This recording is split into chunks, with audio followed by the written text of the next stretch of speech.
अच्छा बच्चों, मैं तुम्हें आंटी बेन और उनकी जबरदस्त पत्थर के सूप की तरकीब के बारे में एक बहुत ही मजेदार कहानी सुनाता हूं।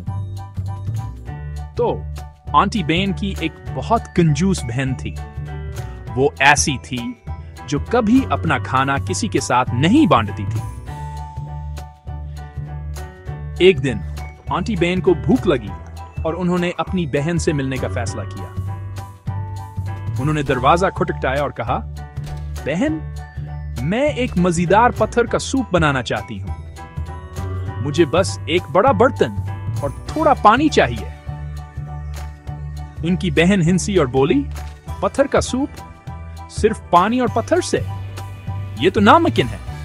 लेकिन आंटी बेन ने बस मुस्कुराया और एक चमकदार पत्थर उबलते हुए पानी में डाल दिया।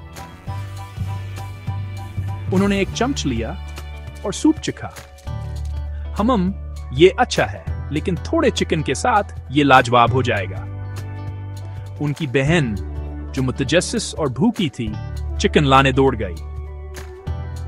आंटी बेन ने चिकन डाला और दोबारा चखा। वो वाह, अब बस इसमें थोड़ी सब्जियां चाहिए। उनकी बहन जल्दी से गाजर, आलू और मटर ले आई। आंटी बेन ने उन्हें डाल दिया और अपना जादुई सूप फैलाने लगे। जल्द ही बावर्ची खाने में मजेदार खुशबू फैल गई।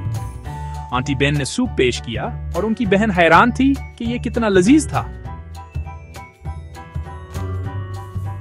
और अस्तर आंटी बेन ने सिर्फ एक होशियार ख्याल और एक चमकदार पत्थर से एक मजेदार खाना बनाया।